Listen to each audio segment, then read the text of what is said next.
going to texture this chair in Maya, and in doing so we're going to cover some of the basic approaches. Essentially the same process we'll use for this entire chair will be the same one we use for a crate. First thing I want to do is make sure that I've got my UV texture map tool on the shelf. It is the little green box with the checkerboard in it. If you don't see it, as all the other tools that we add to our shelf, you can hold Command Shift, UV, and UV Editor. Now, just like all the other surfaces we would texture, we start with a new Arnold surface. So I'm going to Shift Select the components of the chair minus the legs. I'm going to right click, choose Assign New Material, click on the Arnold AI Standard Surface, and I'll name it Chair. And I'm going to get rid of that shiny feature that's on this, so underneath Specular I'm going to drag the weight from 1 to 0. I'm going to go up to the Color tab under the base, and I'll click on the checkerboard pattern and go out and click on the checker pattern. And if I were to hit 6 on the keyboard, I'll see that texture. Now, each one of these will be textured separately using the same approach. I'm going to start with the cushion, the seating area right here, the seating cushion. So while it's selected, I'll hold down the space bar. I'll go to UV, and I'm going to go to Automatic Mapping.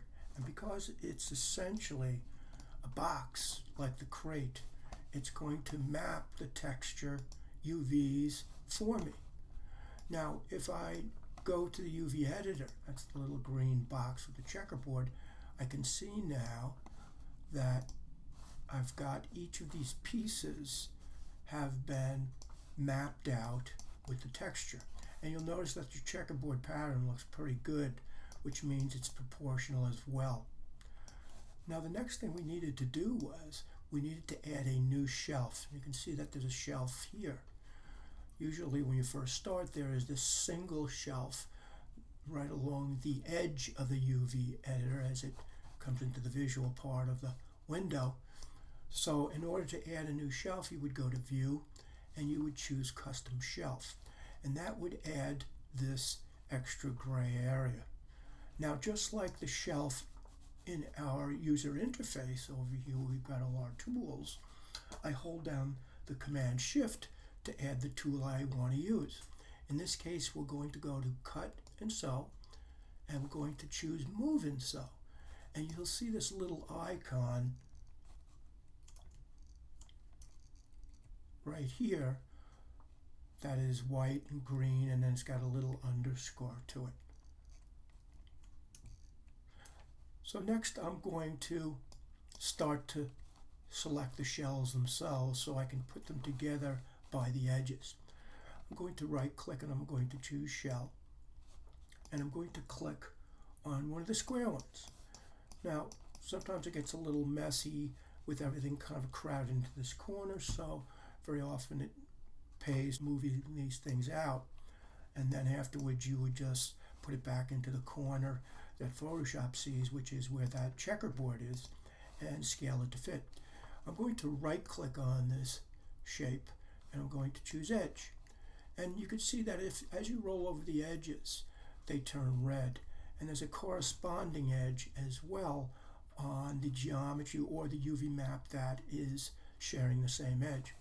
So I'm simply going to click and drag here along this edge, and I'm going to click on the Move and Sew button. You can see it kind of nicely put that plane or that UV map next to the one that we had selected originally. I'll go and I'll do the other side,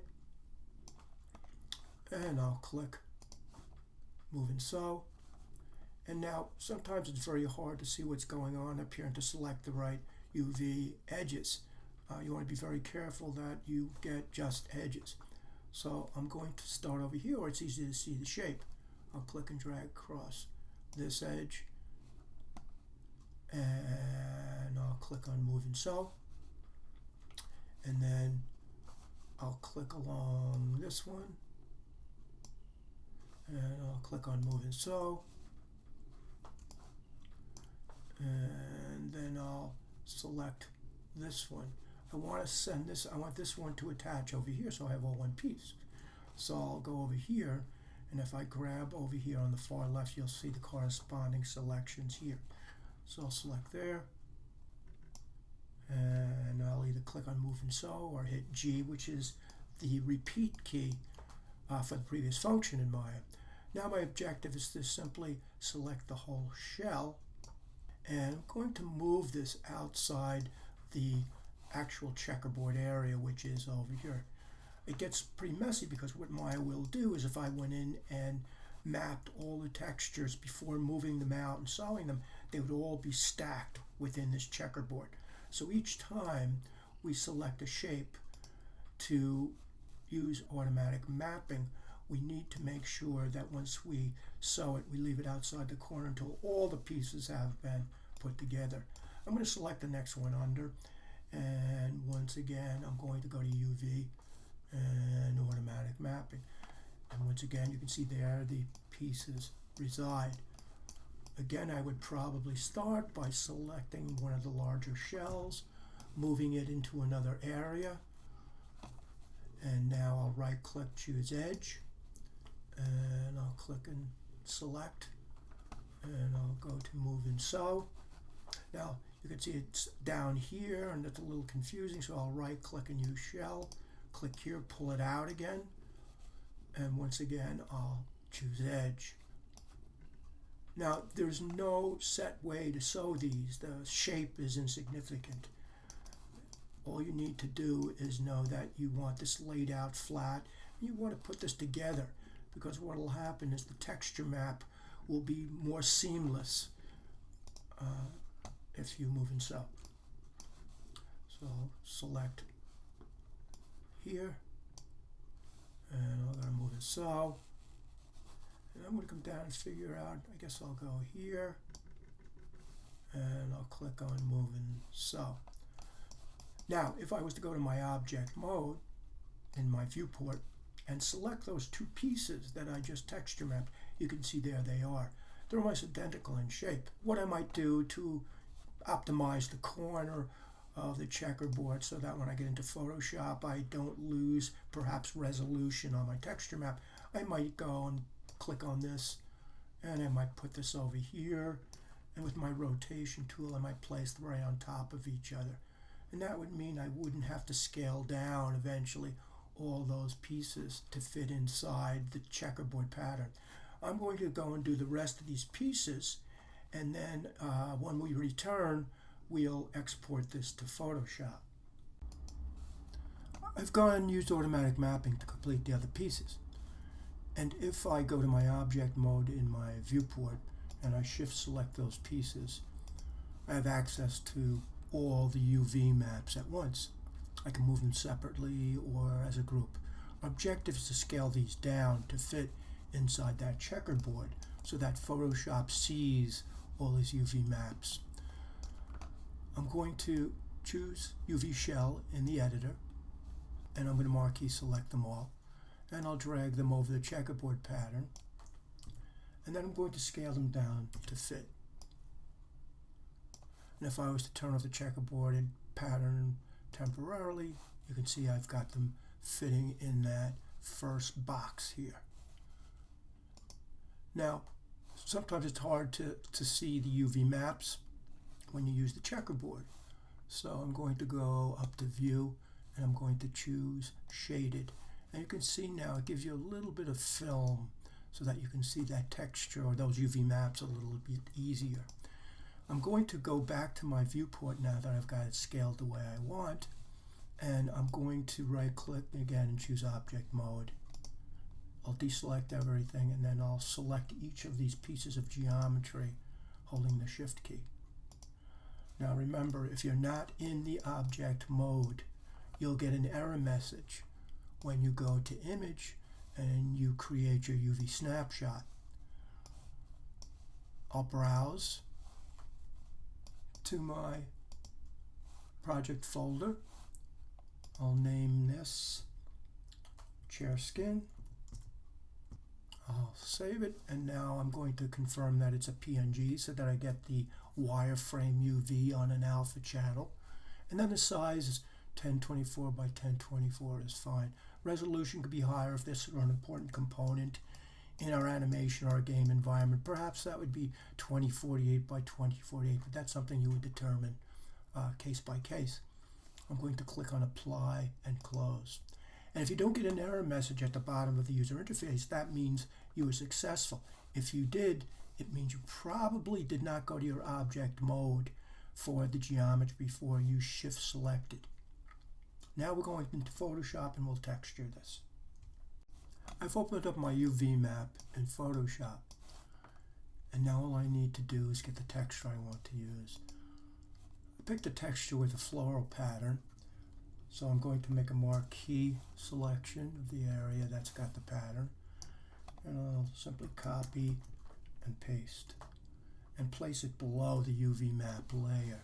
Now, often enough, it makes sense to lock down the UV map and maybe to name it as well. Now in locking, I usually use the lock at the far right hand side of the word lock because that restricts it from being painted on, moved, etc. Now I need to make sure that my pattern is covering the entire work area or UV map area. So in this case, I'm going to scale it up a bit.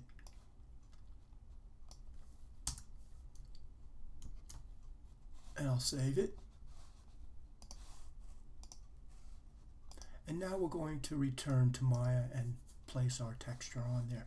One last thing I'm going to do, because I know there's not really much more to be done on this, I'll turn off the UV map and I'll save it again so that I don't have to go and reload once I've turned the UV map off, because Maya will show the UV map as well. Now we're back in Maya, and I'm going to select any one of the pieces that the checkerboard pattern appears on. I'll right click and choose Material Attribute, and in the Attribute Editor I'm going to go to the word Color where we had added that checkerboard pattern, and I'm going to place my cursor directly over the word Color in the Base tab, right click and choose Break Connection. The checkerboard pattern will go away, and then I will just go back out again, and this time instead of adding the checker, I'm going to go to File, and I will navigate out to my source images, and I will select my PSD with that texture map on. And you can see it did a pretty respectable job of texturing our chair. Now there's one arm missing, and usually when you get involved with Maya, you understand that it's easier to make one piece and then duplicate that piece as many times you need afterwards once it's been textured. I'm going to go to an orthographic view that will allow me to line up the duplicate or mirrored image in the right spot. So I'm going to use the front view to do so. Now that I'm in my front view and I've got the arm of the chair selected, the first thing I'm going to do is delete by type history. I'm doing that because this probably originated in this horizontal position because all these pieces have been generated by the original seating piece here. Once I've done that, I'm going to hold down the space bar and I'm going to go to Edit, Duplicate Special. I'm going to the Attributes. In the Attributes, I'm going to reset the settings. Now, we're going to be using the Scale tab to determine what we want the orientation of the new piece to be. If we look at our selected geometry, the z-axis is the horizontal axis that runs in the same plane as our side view. So that's the axis in which we want to duplicate. Now scale is represented by these three boxes with X, Y, and Z left to right. So Z is the last box, and that's the one we're interested in. I'm going to click in front of the 1, put a minus sign, and hit return to set it. I'm going to click on Apply, and you'll see that it is duplicated and mirrored your geometry. So I'll just drag that into position, and I'll jump to my perspective view and see what I have. And there's our completed chair.